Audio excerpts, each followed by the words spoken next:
ఇల్లు మీది రిజిస్ట్రేషన్ ఖర్చు మాది. క్రెడాయ్ ప్రివిలేజ్ కూపన్ తగ్గించుకోండి. ఈ మెగా ధమాకా ఆఫర్ పొందండి. CREDAI Vijayawada property show. ఒక తండ్రి తన ముగ్గురు పిల్లల్ని కూడా కూల్ డ్రింక్లో విషం కలిపిచ్చి చంపేశాడండి. చాలా బాధ కలిగించే విషయం ఇది. నాన్న ఈ కూల్ డ్రింక్ చాలా తీయగా ఉంది అని ఆ పసిపాపలు ఆ టైంలో మురిసిపోయి ఉంటారు. తండ్రి ఇస్తున్నాడంటే ఎంతో ప్రేమగా ఇస్తున్నాడు, అమృతం అనుకుని ఆశగా తాగుంటారండి. కానీ ఆ తీపి వెనకాల చేదు మృత్యువు దాగి ఉందని ఆ పసి హృదయాలకు తెలియదు. నాన్న మమ్మల్ని ఎందుకు చంపుతున్నావు, మేమేం తప్పు చేశామని అడిగే లోపే అనంత వాయువుల్లో పాపం ఆ పిల్లలు కలిసిపోయారు, లోకాన్ని విడిచి వెళ్ళిపోయారు. ఆ ముగ్గురు పసి మొగ్గలకు లోకమే తెలియదు. అమ్మ లేకపోయినా తండ్రి ఉన్నాడన్న ధైర్యం ఉంది. ఆ ధైర్యమే వారి ప్రాణం తీస్తుందని ఊహించలేకపోయారు. నంద్యాల జిల్లా ఉయ్యాలవాడ మండలం తుడుములదిన్నె గ్రామానికి చెందిన వేములపాటి సురేంద్ర తన ముగ్గురు పిల్లలకు విషం కలిపిన డ్రింక్ ఇచ్చాడండి. ప్రాణం తీసేశాడు. నిజంగా అక్కడ ఆ ప్రాంతం, ఆ స్థానికులందరూ కూడా కన్నీళ్లు పెట్టుకొని రోధిస్తున్నారు.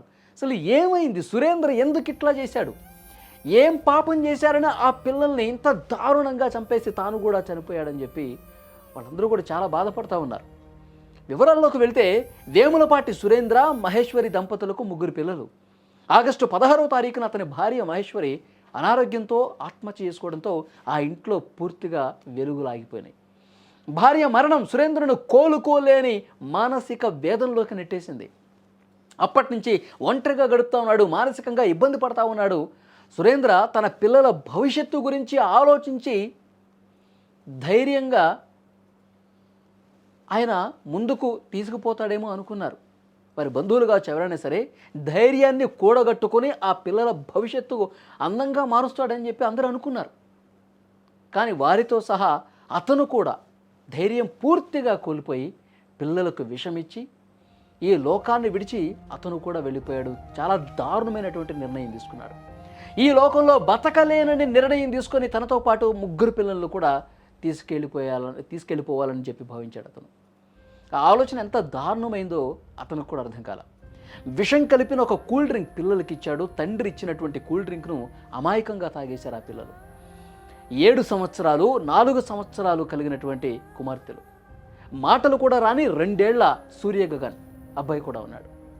తండ్రి సురేంద్ర ఈ ముగ్గురు పిల్లలకు విషం కలిపిన కూల్ డ్రింక్ తాగించి చంపేశాడు. నిజంగా ఎంత బాధ చూడండి. అతను కొన్ని నెలలుగా ఒక మానసికమైనటువంటి పరిస్థితులకు వెళ్ళిపోయాడు. అదే ఆలోచన, భార్య లేదు, ఒంటరినైపోయాను, పిల్లల్ని చూసుకోవటానికి ఎవరున్నారు, ఇదే ఆలోచన. ఎక్కడ కూర్చున్నా, ఎక్కడ నిలబడ్డా, తన పని చేసుకున్నా ఈ ఆలోచనలతో సతమతం అయిపోతూ మానసికంగా కుంగిపోయి ఈ నిర్ణయం తీసుకున్నటువంటి పరిస్థితి ఉంది. నిజంగా అమాయకులైనటువంటి పిల్లలు ఆ విషాన్ని తాగి, ఆ కూల్ డ్రింక్లో విషాన్ని కలిపినటువంటి ఆ పానీయాన్ని తాగి విగత జీవులుగా పడి ఉంటాను చూసి అక్కడ ఉన్న వాళ్ళందరూ కూడా బోరున విలపిస్తూ ఉన్నారు. ఇంత అన్యాయం చేశావంటే పిల్లలకు అని చెప్పి సురేంద్రని నిలదీద్దామన్నా అతను కూడా ఈ లోకాన్ని వదిలేసి వెళ్ళిపోయాడు. ఇలా జరగకుండా ఉండాల్సింది. ఎందుకు జీవితాన్ని ఈ స్థాయిలో పూర్తిగా వాళ్ళు ఆలోచనలన్నీ కూడా ఇంత దారుణంగా ఎందుకు చేసుకుంటున్నారన్నది కూడా ఎవరికి అర్థం కాని పరిస్థితుంది. సురేంద్ర చేసిన పని గ్రామం మొత్తాన్ని కూడా దిగ్భ్రాంతికి గురి చేసింది. పిల్లల నవ్వులతో సందడిగా ఉండాల్సినటువంటి ఆ ఇల్లు వల్లకాడైపోయింది. ఎస్ఐ రామిరెడ్డి కేసు నమోదు చేశారు, దర్యాప్తు చేస్తూ ఉన్నారు.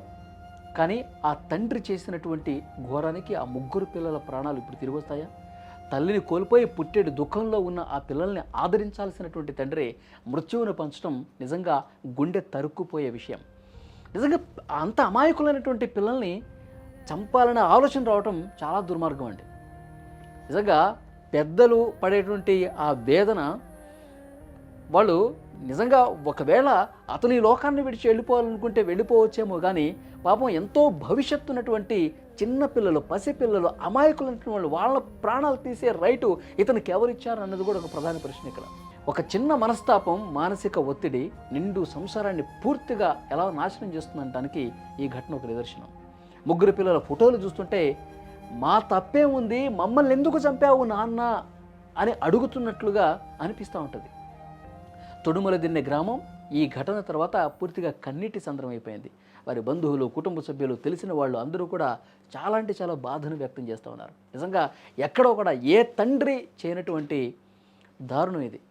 చిన్న చిన్న పిల్లల్ని, ఇంకా అసలు లోకం గురించి ఏమీ తెలియనటువంటి ఆ పిల్లల్ని ఇంత దారుణంగా చంపడానికి అతనికి చేతులు ఎలా వచ్చాయంటూ కన్నీళ్లు పెట్టుకుంటూ ఉన్నారు. నిజంగా మానసికంగా కుంగిపోతే, బాధకి గురైపోతే ఎప్పుడు అదే ఆలోచనలు ఉంటే ఇదే విధంగా ఇలాంటి నిర్ణయాలకే కారణమవుతాయండి. కానీ ఒక్క క్షణం వివేకంతో ఆలోచన చేయాలి, ధైర్యాన్ని కూడగట్టుకోవాలి. ఆ బలహీన క్షణం నుంచి ఒక్క అడుగు ముందుకేసి ఆలోచన చేస్తే భవిష్యత్తు ఇంకా అందంగా కనిపిస్తుంది. ఆ పిల్లలకి నేను జీవితాన్ని ఇవ్వాలి, నా పిల్లలు నేను మంచిగా చదివించుకోవాలి, నా పిల్లలకి ఒక భవిష్యత్తు ఇవ్వాలని చెప్పి అతను ఆలోచన చేసి ఉంటే ఇంత ఘోరం జరిగిపోయి ఉండేది. కానీ ఆ బలహీన క్షణంలో అతను కూడా పూర్తిగా కుంగిపోయి ఈ నిర్ణయం తీసుకున్నాడు. చాలా బాధాకరమైన విషయం. పోలీసులు కూడా ఈ ఘటన మీద కేసు నమోదు చేశారు.